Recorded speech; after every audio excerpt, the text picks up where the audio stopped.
Deputy McMaster of Tribal Relations for the last in this in Modoc National Forest, and I'm also chairman of the Wintu Tribe in Northern California. Welcome. Andy Crescenzi, Sierra Madre Conservancy. Campbell, Sierra Madre Conservancy. Michael Pressler, consultant on the IRP team with Chris Reed. I'm Chris Reed. The second part of what he said applies. Terry? Terry Spolster. Trina Cunningham, Mighty Summit Consortium. Jim Roberti, Sierra Valley Groundwater Management District. Jeff Green, President of McAlamo. Sherry Throb, Chair of this auspicious group, and Plymouth County Supervisor for the Lake Alamo Basin region. Roger Diefendorf, Executive Director, Plymouth County Community Development Commission and Housing Authority. I'm Joe Hoffman. I work for the Plymouth National Forest here in Quincy. I'm the Soil and Water Program Manager. Okay, we just had one sneak in. Christy, would you introduce yourself, please? Sure. Chrissy Hoffman, Sierra Madre Conservancy. I'm the area representative now for Modoc, Lassen, and Shasta County. Super. Thank you, everybody.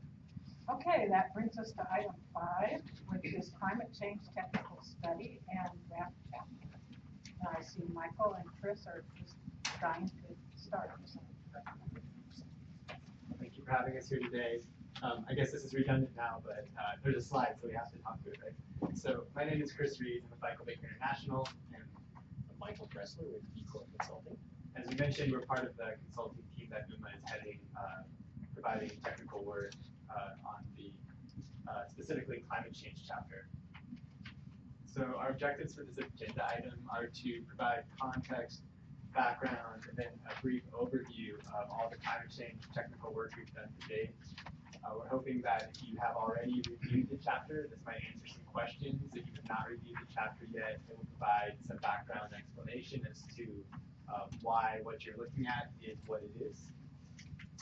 We'll then discuss how climate change will be and is required to be incorporated into the plan. And then we'll close, there should be a third bullet here that we'll close with any discussion or questions.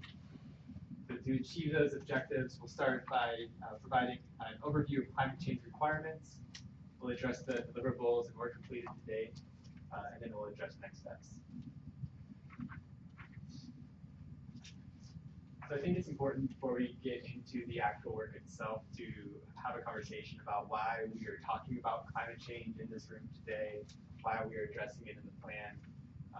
Any group of people in the planning process, we might have a lot of different answers to this. Some might say because it's a pressing challenge that we have to address. Some might say state and federal funding sources are looking for this stuff so we can help our grant, our projects win grant money with this. Some might say we shouldn't be talking about this at all. It's completely inappropriate. There's a lot of long answers that we can have for each of those strains, but the short answer is that we have to.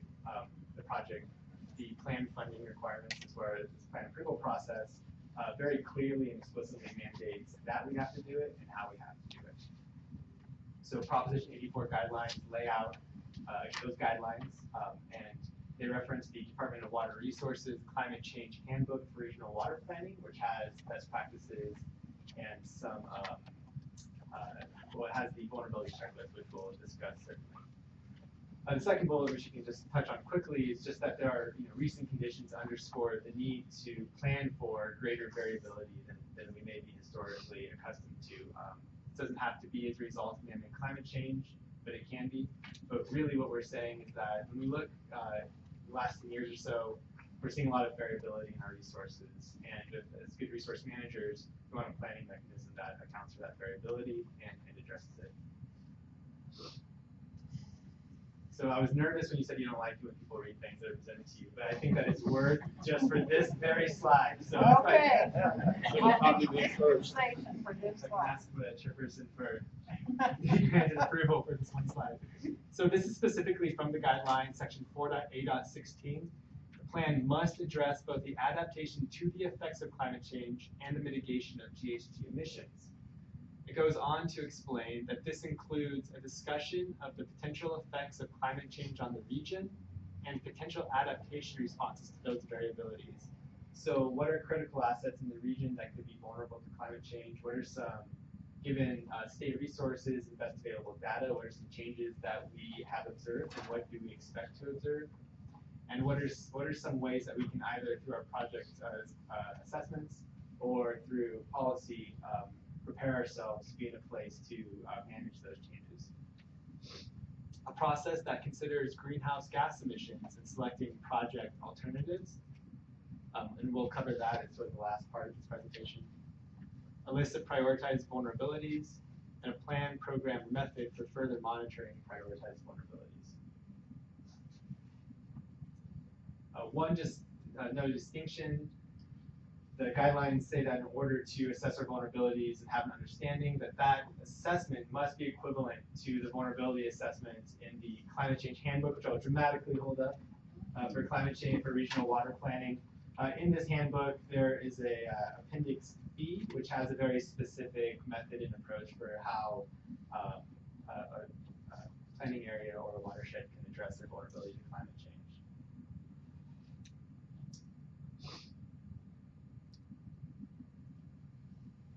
So that's the background as to why we're here and why we're doing this. So before I move on to the actual specific content itself, are there any questions or comments at this point? Okay, seeing none, we'll move on.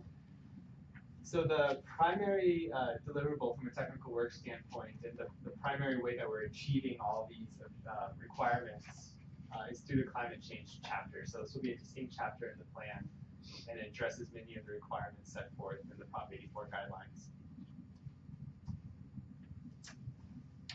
To take a step back, I would like to just briefly describe how we got to the content that you're looking at. So as I mentioned, there's a specific guidance on how to assess vulnerability in this workbook. We sent out questionnaires and followed up via phone calls to working groups and to the management group to get some initial responses to that checklist. In August, we held a climate change meeting. It was something like 3 hours. Maybe it felt longer to people that attended, but it was a long meeting where we walked through each of the questions in the checklist and we asked for specific local feedback. So we hope that what you read in your review strongly reflects the local, the on-the-ground truths. We supplement that where needed with peer-reviewed literature, as well as state and federal reports, as well as various reports published by organizations such as PG&E, for example, with their strong presence on the watershed.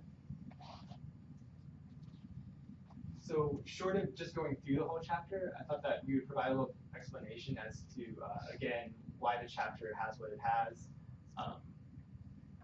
We obviously had to meet a set of guidelines in the Prop 84 standards, so instead of reinventing the wheel and to be respectful of limited resources, we went through most of the existing IRWMPs that had adopted and approved climate change chapters and identified sort of what the sort of minimum standards and how they were able to meet these requirements and how they were successful in doing so in the past. And the organization, the length and breadth and depth of the sections all reflects that.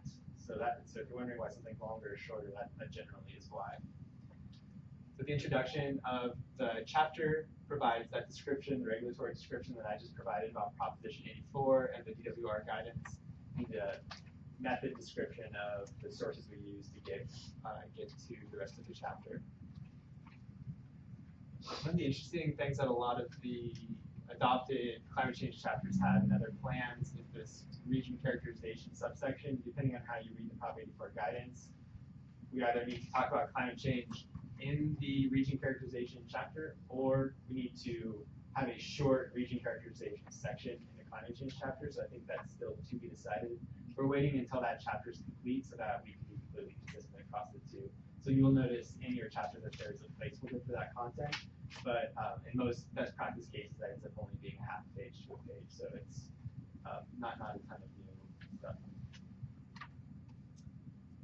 Talking about the impacts or the climate change trends that the region has faced and expects to face, provide a global overview of, a very brief global overview of observed and projected changes, and then really dial down and discuss how those might manifest in local observed and projected changes in wildfire, water supply, water demand, water quality, flooding, and ecosystem habitat subsections. And what we try to do is link these up with the DWR vulnerability assessment topics, which Michael will describe shortly. One thing we did want to add, though, is that catastrophic wildfire was a major topic. It's obviously a major topic for so many obvious reasons, but specifically was a major topic of concern at our climate change meeting in August. So we pulled that out of some of the smaller sections and dedicated a specific section to that topic. So following that part of the chapter, we go in and actually present the outcome of the vulnerability work that we had presented in August and some of the outcomes from that meeting. So I'll let Michael discuss that part of the chapter. Okay, what we want to do here is, I think I'll cozy up just for sure. I want to talk a little bit about how do we assess our vulnerability.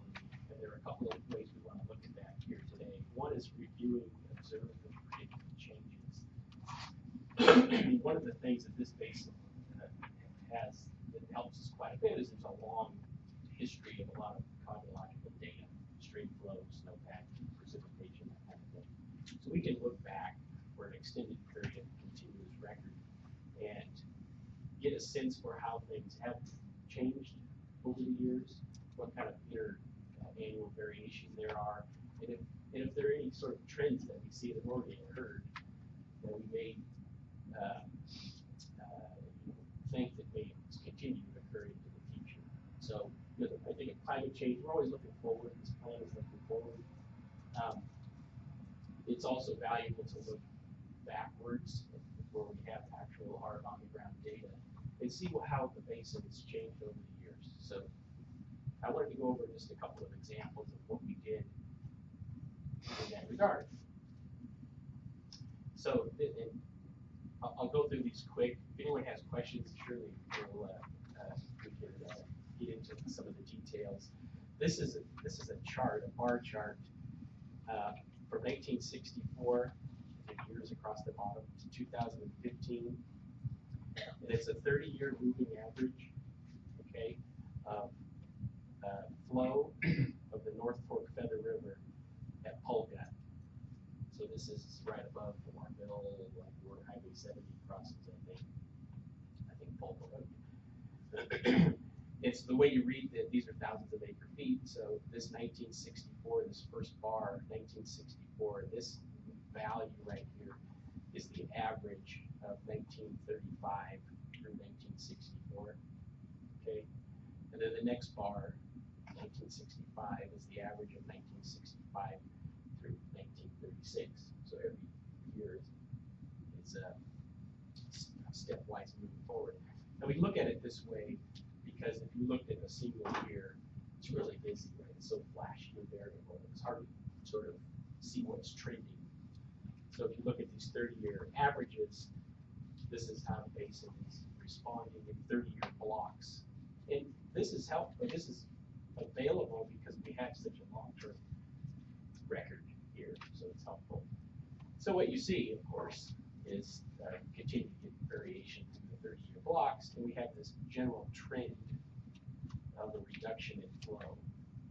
We heard earlier about on the North Fork, the groundwater interaction, the granitic basin has a significant springs and groundwater addition, and I'll bring that up again later. But anyway, so this is an example of what we looked at to get a sense for how the basin has changed historically. So when we look at risks moving forward, climate change, we of course are concerned that this is going to continue.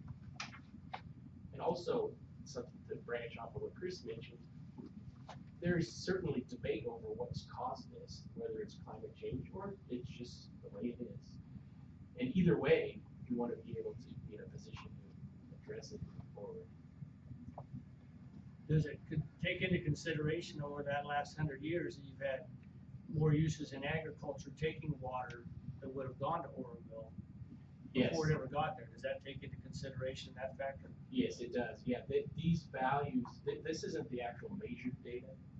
This is the data at this gauging location that's been adjusted for an unimpaired natural flow. So all those upstream impairments have been subtracted or added in whenever you look at it. Yeah, good question. Grading our lakes. This is another example. This is the 30-year moving average of April, July. The previous was the water year, so 12 months. This is the April, July runoff at the same location, read this the same way. And we look at the April, July runoff. You know, traditionally your snowpack is maximized about April 1st. Snowpack belt begins, and then the snowpack runs off in this April, July. That's not that way exactly every year. Sometimes it's sooner and a little later. But by looking at this April, July period, it's and you'll notice that we're trending steeper than the water year. So what we're seeing is in the North Fork, not only is there less water over the year, less of it is occurring as snow. So still getting some precip, but the impacts or the trends that we're seeing is less water, but even less of that water is snow.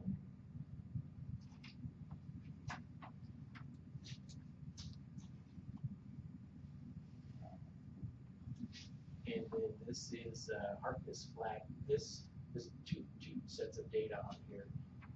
This darker line here is the snow water equivalent at this Harkness Flat snow course on April 1st, which is the maximum for the year.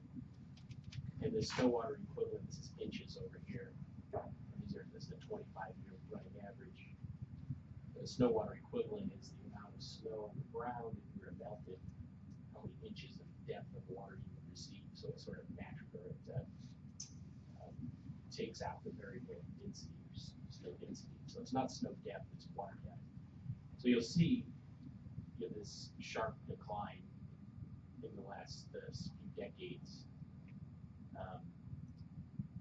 Again, that matches the last chart that we said, hey, it looks like we're getting less runoff from snow. And by golly, snow course shows that. And then this other bar chart behind here, this is precipitation at the same site, I believe. Yeah, November through March precipitation. And so you'll see it's variable, sort of trending lower, which we expect, as we see it in the runoff. Although certainly not as sharp a decline as snow. So again, that matches, right? So less precip, but even less snow. This is the elevation 62. Why use a 25-year moving average and a 30-year? Why not? Why different? Yeah, why do them different? Because they're not hard. Yeah, good question. You know, we got this from Gary Freeman. Right. Yeah. So you didn't those adjust were his yours? charts. Okay. Yeah. Gary Freeman's Yeah. the hydrology for PG&E, just so everybody knows that. So this is basically PG&E data. This is PG data. Yeah. These particular charts were Gary made a presentation to the Western Snow Conference earlier this year. It was up to date. If we plotted it just to see if there's a difference, if you plotted something for 30 year, so No. 25, and to see if there.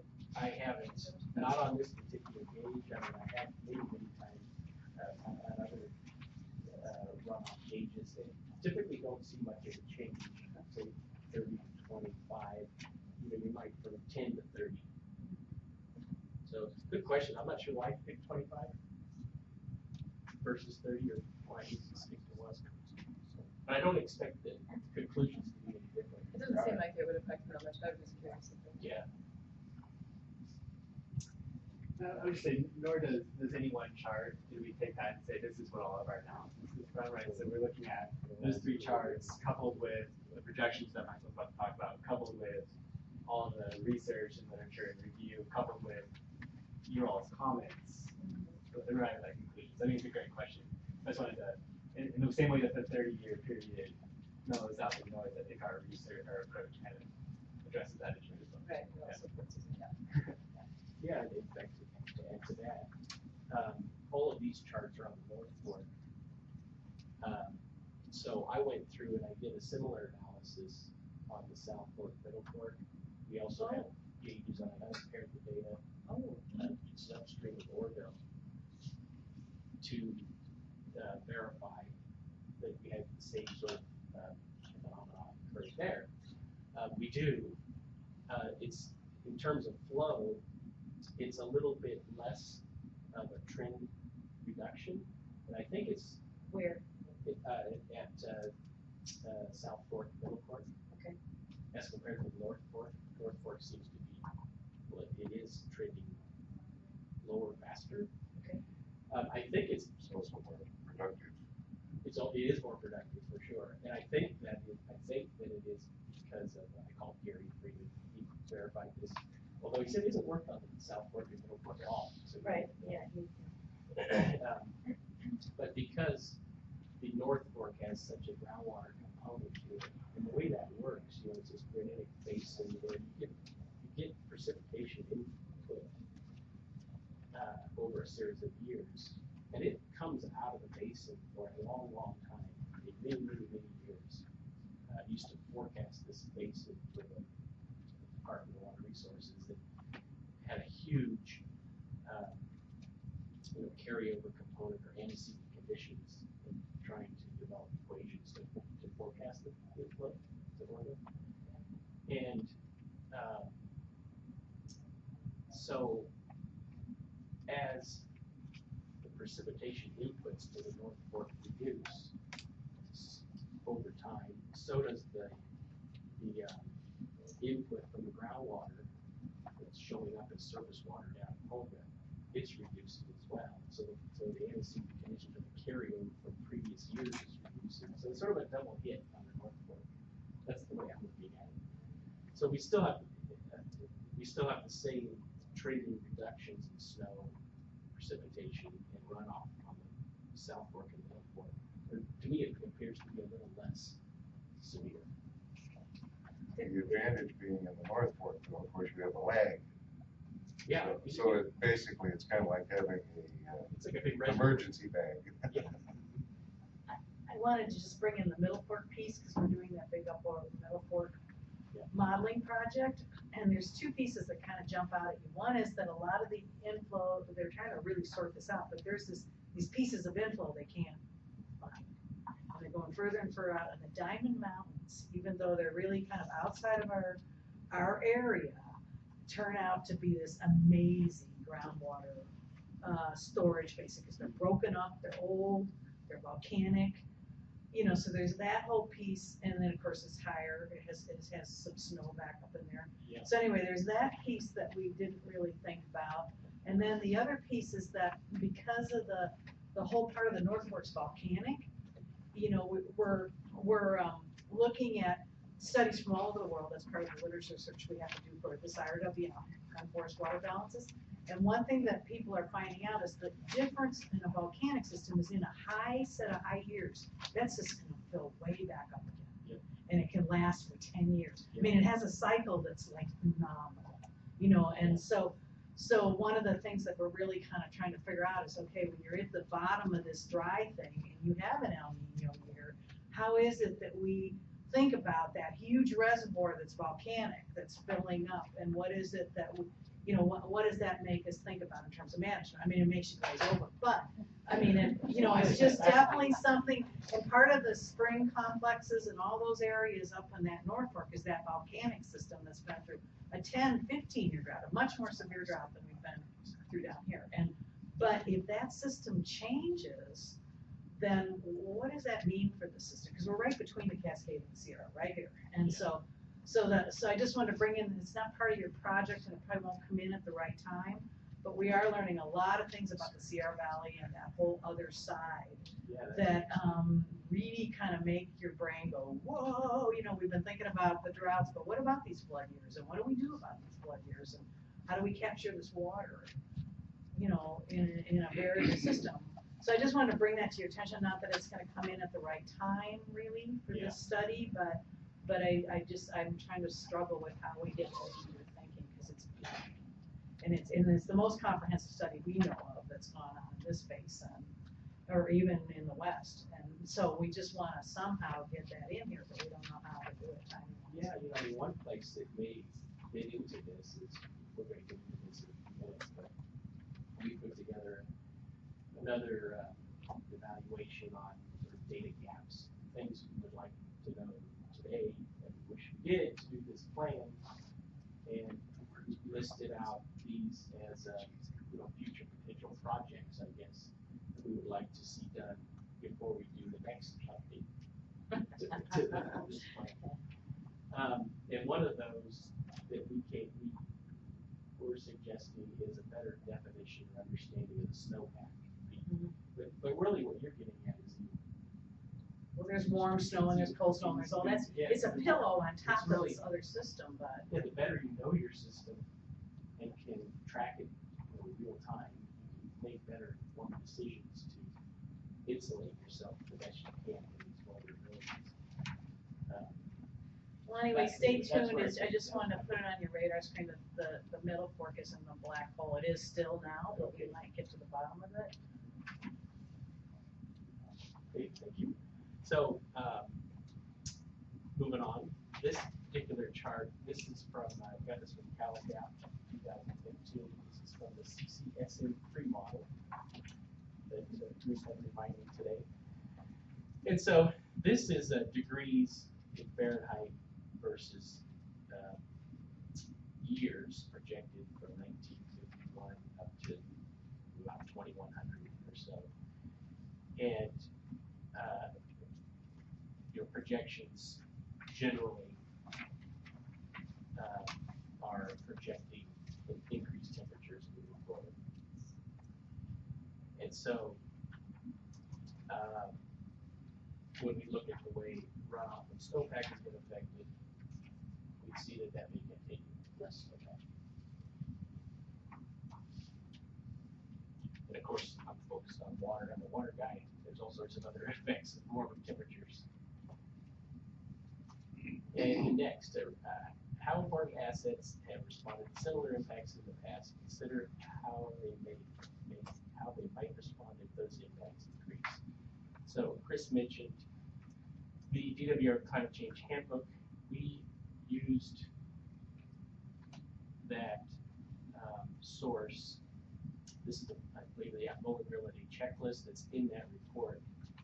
And it's a pretty detailed description and of elements that we want to look at as part of our plan.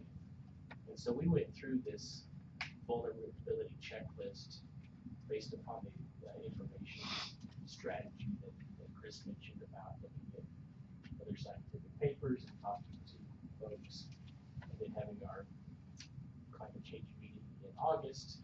It filled out this vulnerability checklist, and that's included in the climate change chapter.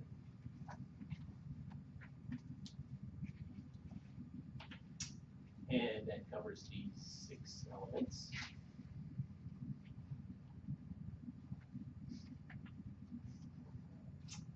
And this is probably a rerun. Resources consulted. I just want to quickly go over a sample of one of these vulnerability checklists to see how we did this. This is our water demand vulnerability section. So the way they do is they have these canned questions that come into that vulnerability assessment. So this particular example, 1.1, are there major industries that require cooling processed water in the planning region? And so we decide yes, no, or don't know. So in this particular example, we have yes, and I won't read this, but this is an example of how we stepwise went through the vulnerability checklist. then I'll turn it back to Chris, talk a little bit about how we prioritize these.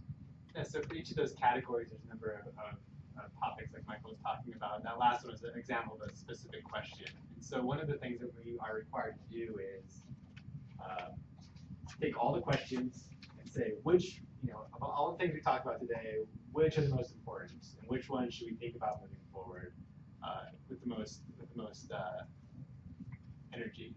And so the way that we looked at, again, some of the approved climate change chapters and looked at the methods they use to assess priority. And what we did is we followed the Upper Sacramento example, where they basically looked at urgency and risk, where urgency is how soon this topic might become important to us, and risk is the likelihood and severity of an impact or of its importance. And we asked the participants at the August meeting to give out a handout with a short explanation of each question, and folks were encouraged to mark low, medium, or high for urgency, low, medium, high for risk. We had some group conversation about each of those items. So we went back and we entered a giant spreadsheet, entered all the highs and lows, and it's a couple of basic formulas, ended up with some summary urgency and risk figures, and therefore some priorities. And so what you see in this table, and for the sake of time, I think that it's in the report, the table's in the report, but you see that the ones are those that are identified as high urgency and high risk, and then those are sorted by category, just so you can cross-reference with the answers.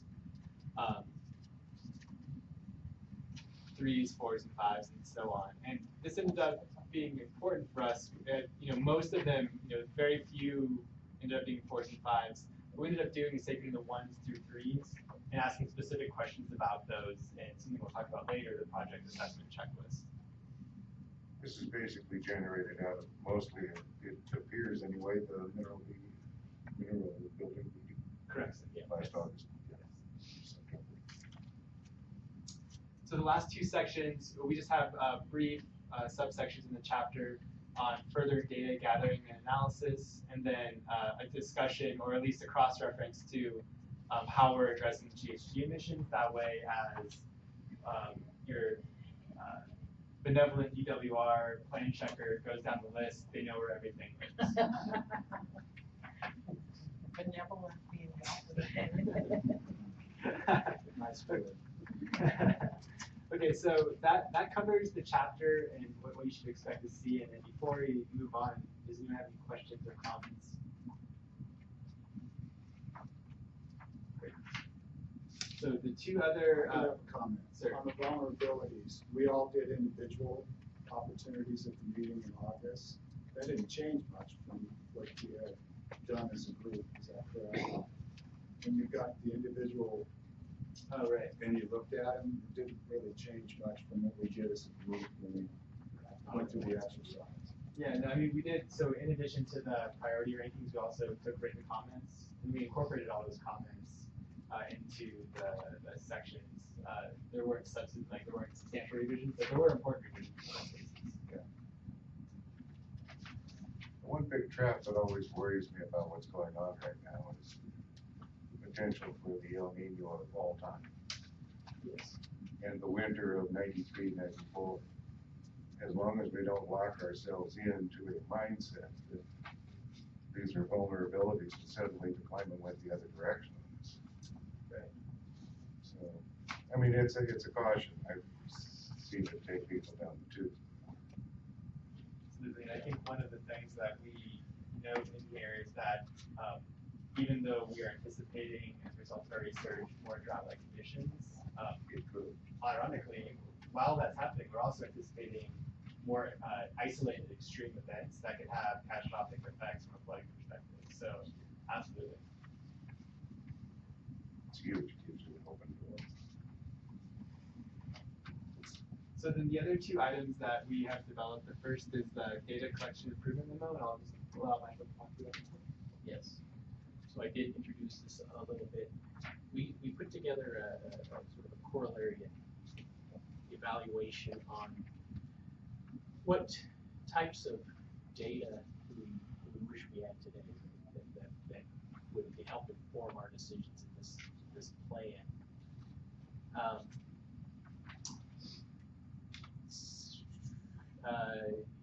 these data gaps, we went through it, the way I looked at it was, when you develop these sections, where did we have some unknowns, or where did we have some uncomfortableness on making a recommendation or a vulnerability call? What information would we like to have that we didn't have?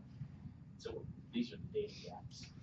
And these data gaps can be used to develop new projects in the future, develop the information to fill these data gaps. So that's why I think it's important for this plan.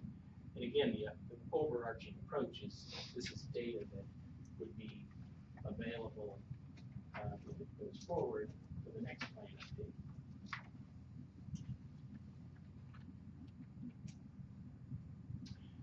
So we identified 4 specific data gaps, or collections of data gaps.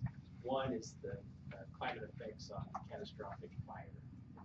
So this has been referred several times today, and we feel that it would be helpful for future planning efforts to really have a better understanding of what happens after catastrophic fire in this basin.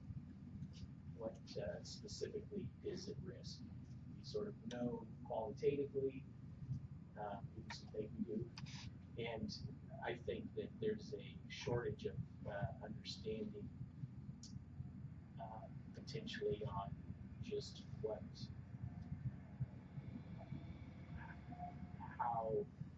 what's the magnitude of this particular problem moving forward. The second one, the 200-year floodplain mapping. This one, we're into this one. This, I mean, this is, you know, we're complying with these policies, and one of the questions that we have to check the box for in this plan is our critical infrastructure in this basin located within the 200-year flood. Hopefully you don't use FEMA. FEMA's 100-year. Well, they have data, it's a scary thing. Yeah. We don't have 200-year floodplain mapping for the basin. So I put this on here because when we try to answer that question for this plan, we don't have the 200-year floodplain delineated. So we can't look on a map, look at critical infrastructure, overlay the floodplain and see if we're in the floodplain. We just physically can't do it. So we can't do the analysis essentially. That's a standard that the valley's going to, right? The valley's going to, 200-year floodplain. Yeah, right. Typically it's been 100-year. The Middle Fork project will go to 200. Okay. You know, the Sierra Valley mapping project will go to 200. Okay. So is the plan ultimately, when they go to 200, if you are identified in that 200, you have to have flood insurance in order for FEMA to reimburse flood loss? Is that where you think it's headed? Well, I'm gonna be honest with you, this kind of came up in the general plan update because we became aware that in the valley, they're going to a 200-year standard like the Thomas and that area in there. And Becky and I went, ooh, how old are we? That was our first reaction. And Becky being Haran, my senior planner, being 20-some years here, having an understanding of those flood maps much greater than I do. The fear is if they went to a 200-year standard up here, most of our communities, certainly all of Chester would probably be in, maybe where we're sitting would be in, because the 100 years is not very far from here physically. We were happy that we didn't have to go to that standard. That may be the standard of the future. We don't know yet.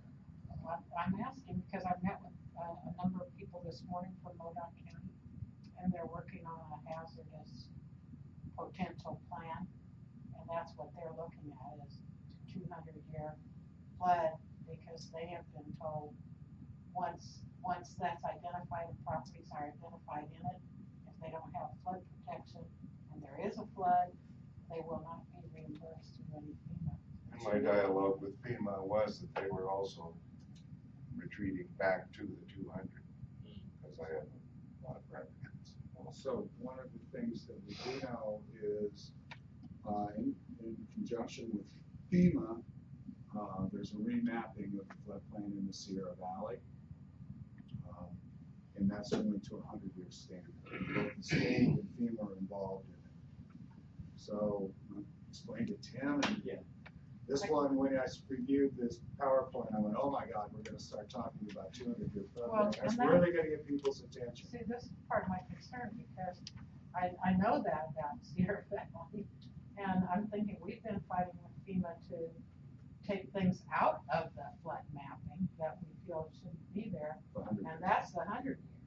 So certainly if the standard is gonna change to 200-year, that's a whole waste of effort, because everything's gonna be in it. We should know, we haven't heard anything, is from the planning side of things in the county, at least in Plumas County, we haven't heard anything that's pushing us to go to a 200-year standard. Yeah, Maybe these guys know. could enlighten us, because I've been up here for a while. Sure, so my understanding of the situation in the valley at least. Maybe it'd be good not to do that mapping. Right, yeah, no, so, Because once we have it, so I'll just I provide a little bit of couldn't do it context. anyway. Yeah, exactly. So the 200-year standard is a confluence of repetitive loss properties as a result of FEMA requirements and some, what I believe to be state guidance, possibly in the government code. But for sure, it is not the intention of our technical work or advice to recommend that the planning area go to a 200-year flood standard for the purpose of federal insurance at all. good, thank you. But I mean, we are neutral on that. That's not in the purview of our study. The reason that this came up is that there's a specific question, largely because I think DWR is focusing this assessment on us more specifically on valley type. But they want to know, is there critical infrastructure in the 200-year floodplain? And this actually is this is a standard that a lot of these types of analyses ask about critical infrastructure and climate change, because it's very, very expensive to model flooding based on different precipitation regimes. So we generally just look at historical averages, or we look at a 100-year floodplain, and we say, for Riverside County, do we have this bridge that's going to be, it's in a 100-year floodplain? No. But if we think it's going to rain more, is it a 200-year floodplain? Yes. Okay, well, let's think about that. So I think that's sort of where it's coming from, and that's why in this memo we couldn't answer that question. Our answer is basically like, we don't know. And so I think that the reason that this memo is included is just to note that we don't know, and then there's no action or policy coming out of the memo. Is that fair? Yeah. That's one of the things I wanted them to say. Yeah. That's why, Again, this, thank you. for everybody, this did come up in the Plumas County General Plan update. I And these remember staff well. looked at it, and like I said, how old are we? I'm serious. It puts most of the valley floors. Well, in the every floodplain. bit of critical infrastructure in Chester Lake Almanor would be underwater. Every bit of it, sewer, wells, Same for Quincy. fire protection, everything, so. The tragedy is they also have a tremendous amount of districts that rely on funding, which they're trying to retain by expanding the flood districts. Trying to get out of one. In the Middle Fork project, it's more just when you have these big years, how much of this water can you use to recharge into the Sierra Valley Basin using the infrastructure that you have. So it's a different question, but it does inform, long-term management of the basin. If you can raise some of these head gates, if you do some things that we can pull out, but in a medium kind of storm might really infiltrate a lot of water. That's the purpose of looking at that. It's not to redesign roads or anything like that. It's just in the open space, what can you do? And so, so that's the perspective that that study's going to take. But it's going to go through these different forward climate scenarios as well. Certainly the hot button issue. It is, but people die in floods. I mean, it's something you have to kind of look at. Well, and we are. No, My let me- concern is that we have with IRWM, we have a huge region. And what applies to the Middle Fork Right. may not apply to other areas of the region. So And the I want models to would be say sure that's that, absolutely the case. when we're going forward with our plan, that we don't saddle the rest of the region with something that addresses the needs of purely the Middle Fork. Right. Or vice versa. Right. So, and I'm hearing from them that we're not, so, You're just on the checklist. yeah, so let us move on. But it is something that I'm glad we talked about. Right. Because it's helps everybody's understanding of this issue. Good. Becky and I don't have all the burden. The third bullet that we included was an increased understanding of snowpack. And this is what I sort of mentioned a minute ago. And the reason I focused on snowpack, one is it's an important element of the hydrology of the basin. And, there are some, this cutting edge technology being used to better quantify the amount of snow on the ground, which we really don't do very well now, right? We take these very sparse spot measurements once a month, and then augment that snowpack information with snow sensors that are notoriously wrong, and try to extrapolate that over the whole basin. With tons of microclimate.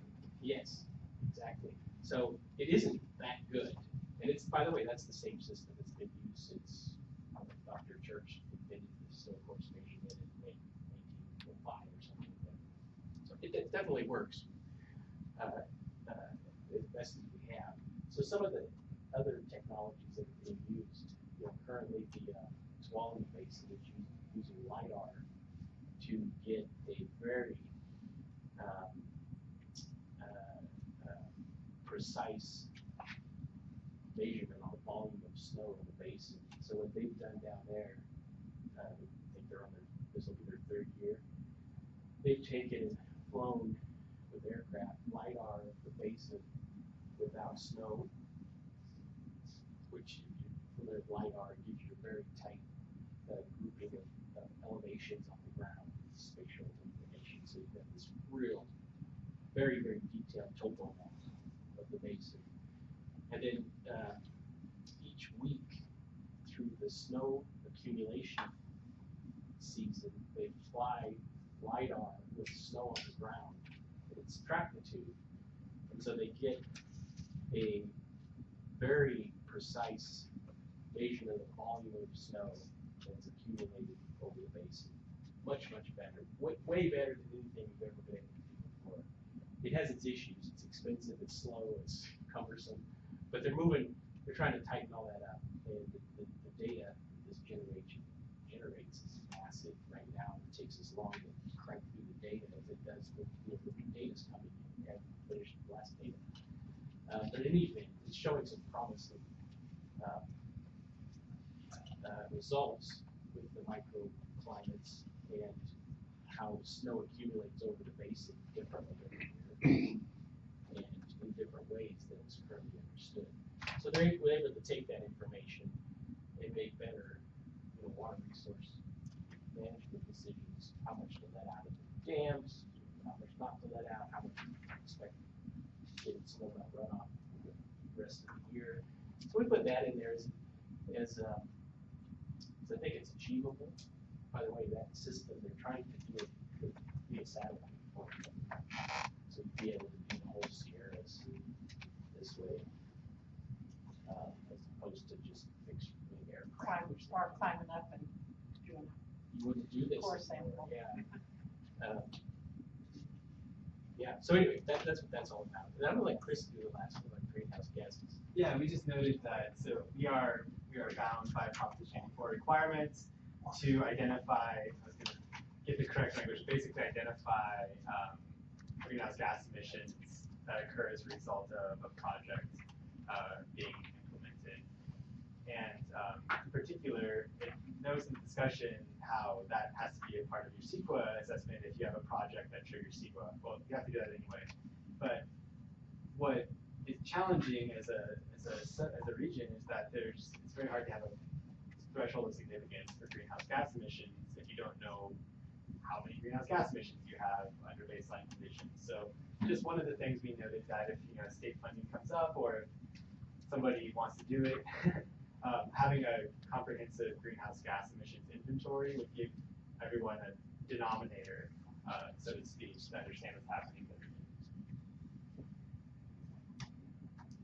I know when I looked at that, the first thing that came to me is, going back to the first one, climatic effects of catastrophic fire. Because we're saying every time we have a huge wildfire, we release more carbon into atmosphere than all the, what was it, all the vehicles in the United States for a year for the one fire that we had, And then typically the public land, you've got the rotting timber that's releasing carbon. doing exactly the same. So that, those two for us really tie together too. So like you say, if we had some way to measure or some baseline, it would really help.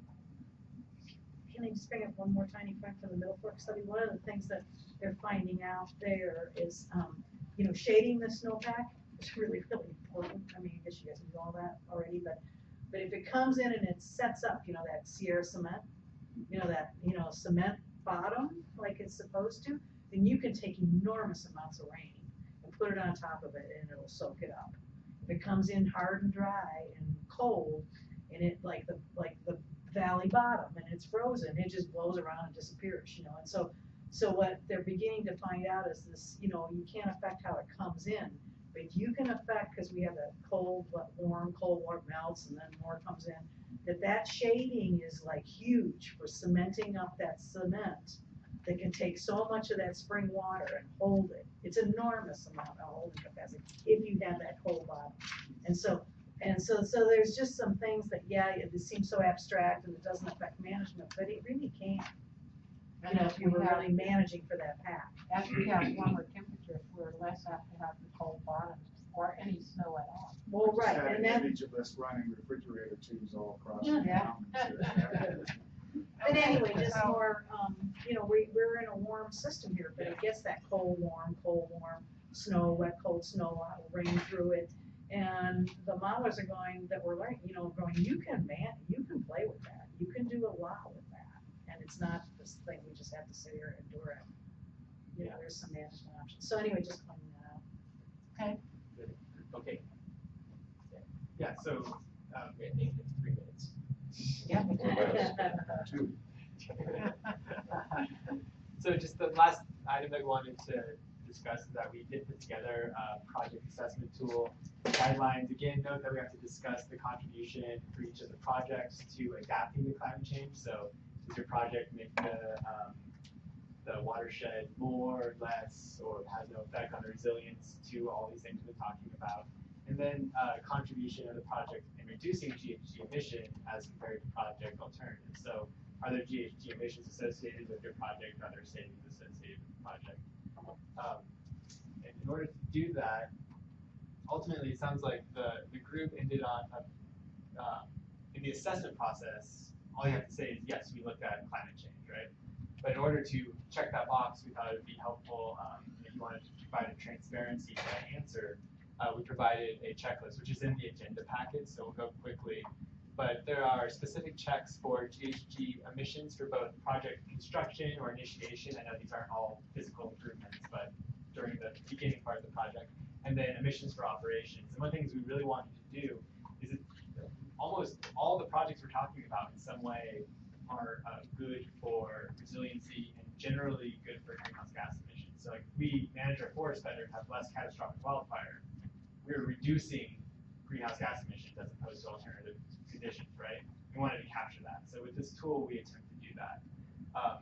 So as you go down, if any of your projects happen to do one of these things, like if you use diesel equipment, if you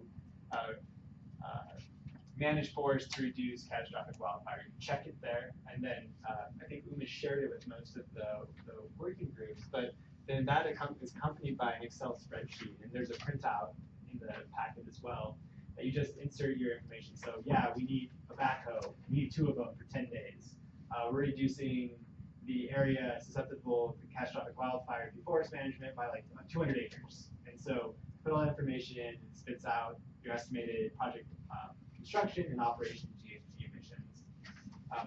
And for those of you that are, I know that you're all dying to know this, but just in the sake of transparency, we did put together a table that shows every single coefficient. So when you put in 100 acres, we explain why you get what you get on the outside.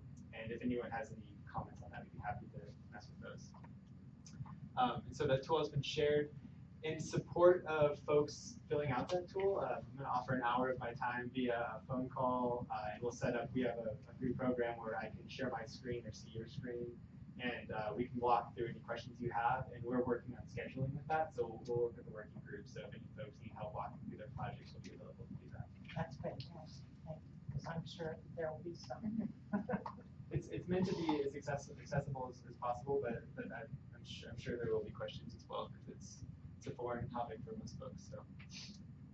So the next step is to receive comments from you all in the chapter, incorporate those. Uma also noted that it's out to public review right now, so it's responding to those comments as well and finalizing the chapter.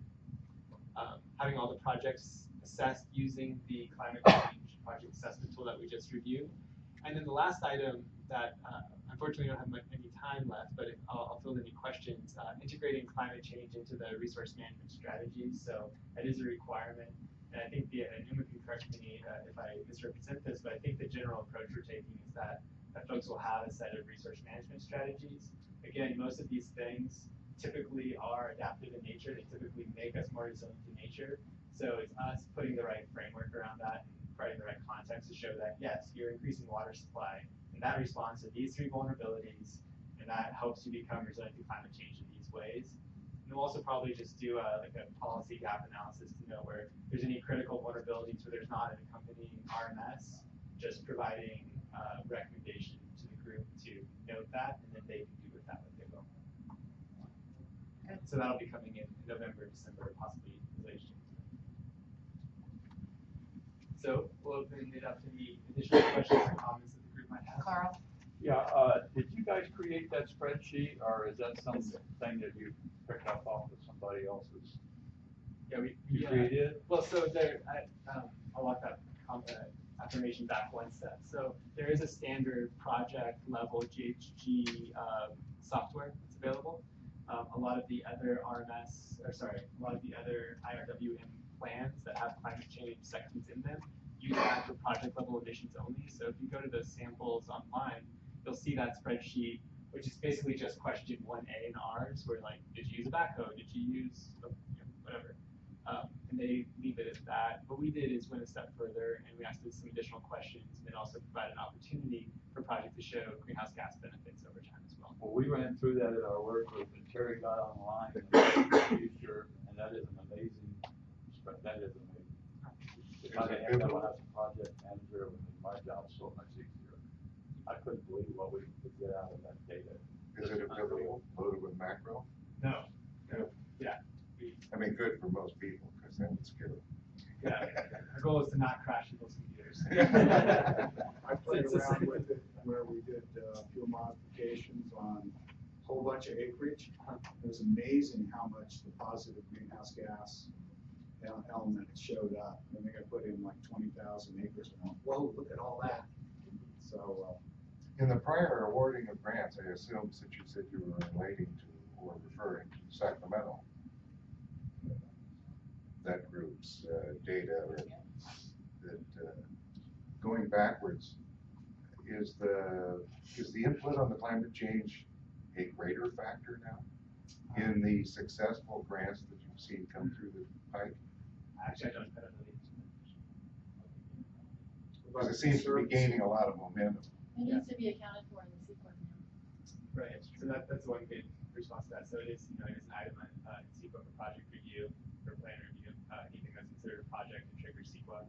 But additionally, what I've definitely noticed is that in working with some of our federal jobs, there's very little grant money that doesn't have climate change attached to it. Same with state, almost all state grants, whether you're looking at forest management all the way down to building a bike lane, you can't talk about climate change in some way.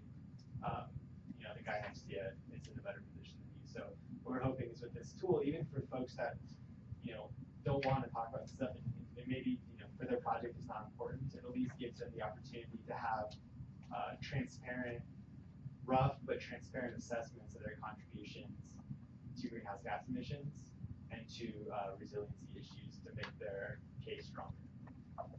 Well, what was amazing about the spreadsheets to me was how it transferred the information all across the system. It's like. Yeah, the only thing I was thinking of is I think of the municipalities, which is really, in my opinion, that's probably one of the most core issues this group's going to face. Is dying, old, horrible infrastructure or deficient gas side. They can on other environmental impact and social. But they lose out on the big one. Yeah, I'm interested. They've got to somehow incorporate greenhouse gas. I guess you could use that on that sort of thing. Oh, what a thought. Questions?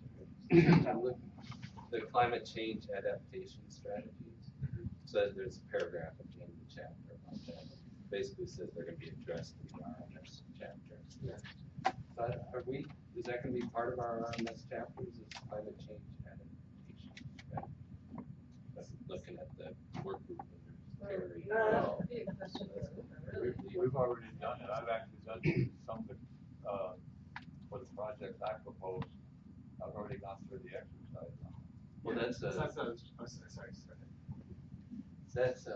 that's like an assessment of whether your project is contributes or to climate change resiliency, or does it impact, adversely affect.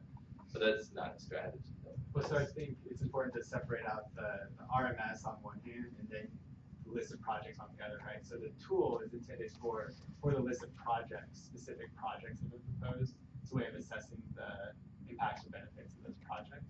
Right. Whereas for the RMS strategies, recall is trying to basically the explanation I was trying to give is that we will review. So the example is that this work group already has a list of RMS strategies, right?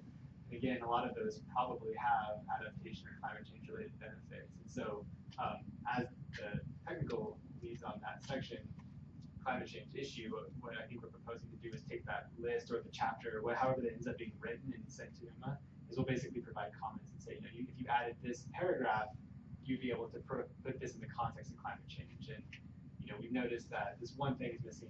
Your group might want to consider that. Tweak it. Exactly. So you're going to provide some suggestions for how to go beyond just the resource recommendations and say, hey, put these elements together, you kind of get at a strategy. And you're going to help us with it. Any other questions? I have one other question. What models do you folks use for weather prediction, things like that? Use all of them, or is there one specific one that you prefer? Yeah, I don't do weather predictions. We actually hire that out, so I don't know the answer to that. Okay. And certainly not to be too much of a nerd, but we're not really looking at the weather. So for the climate projections, what we use is the state has put together, has downscaled a series of the global models. In this case, we use the CCMS3, which is just, it's one of many that the state provides. We looked at temperature for all of them, and they all had pretty good trends, and that one seemed to have that one does have one of the, it's consistent with some of the other guidance. So we prefer to use the CalAdapt program because it is the state-vetted source, and it is their preferred source. Certainly we could have spent a lot of money with our own downscaling, but for the purpose of this planning effort, knowing that it's probably going to get warmer over the next 30 years is good enough for right now for answering these questions. In your conversation with Gary, do you know what PG&E is using besides, obviously, consulting? Looking at climate change specifically? No, where they're looking, where they're looking at their weather model. I remember Gary or one of them mentioning it once, but I don't remember what the name was. Well, I'll draw a distinction between climate change modeling and weather modeling. Well, the weather modeling. Yeah, PG&E is mostly interested in what's going to happen the remainder of the season. Which is weather modeling. Yeah, which is weather modeling. Yeah. That's why I was going to ask. I think that was just. They have their own custom in-house models. So They Gary also gave a use- presentation for ADWAC up at Chester, 4 or 5 years ago, about climate change. Some of the data he presented was immediately wiped off. We weren't allowed to put it on the website or anything. Most of it Proprietary information. I know that they're spending a lot of time on the snow thing. Yeah. And And all that's the their different concern. attributes. And actually, they are concerned about climate change as well as weather patterns. Because their whole staircase of power depends upon water at Lake Almanor snowpack around the lake. So, It's probably They're- capital planning under the climate and operations under weather. yeah. Well, SPI is very interested in it too, because it affects their long-term planning or. Sherry actually has a ton of his stuff on her website, which she might want to give you. So one of the things that we're gonna get out of the Prop 50 study, the CAVA study with UC Davis, which will be done until the end of next year now, is its climate model. And as I recall, when Leah and I went down to UC Davis, the computer's been running, what, 3 years now? It's a combination of 4 climate models, and I can't tell you off the top of my head what those are, on a very fine scale. The scale is the major, it's down to 3 square miles. Which you just. One of the finest scales that ever. You been know, so developed. that's why it's important for the management, but anyway, that's that. So when that's done, we'll make sure that you get privy to whatever the results are. You might find it interesting. Okay, if we have no further questions, thank you very much. We look forward to progressing along with this. Next item on the agenda is scheduling the next meeting, which seems to me to always be one of the more difficult tasks. Everybody's busy. So, Uma, when is it that you're wanting to see us again? I had some suggested dates, on November 20th or December 4th or 11th. I think at the beginning of December would probably, give me a little more time to get the next things ready. Some of the things that we have on, coming up would be, resource management strategy recommendations from the agricultural land stewardship work group, and then also the Uplands Forest work group, working along with the tribal advisory committee recommendations. So we have that, and then I'd like to bring the plan performance and monitoring back, and then consider the watershed improvement program for endorsement. So that's what I have for the next agenda this time. Okay. Terry, I know there was some reason we weren't meeting. December, we're down to CSAT. What, you know, is it the first week? First week. Okay, so that would mean the 4th is after, well, I could be here, but Terry would be here because I'm not going out. The 11th is a Friday, so would be back by Friday on the 11th. How does December 11th work for us? Okay, we're losing 2 on the 11th. We lose 1 on the 4th. Is the 4th Chuck good? him over. Yeah, that's what I said. Jeez. 4th is fine, 4th is fine. He's like, I don't. how about you? You're like, 4th is fine. 4th is fine at the moment. He's like, can't make a commitment. The 4th. Okay, how about we shoot for December 4th at 1 o'clock, same time, same station. Unless there's some reason you want to start.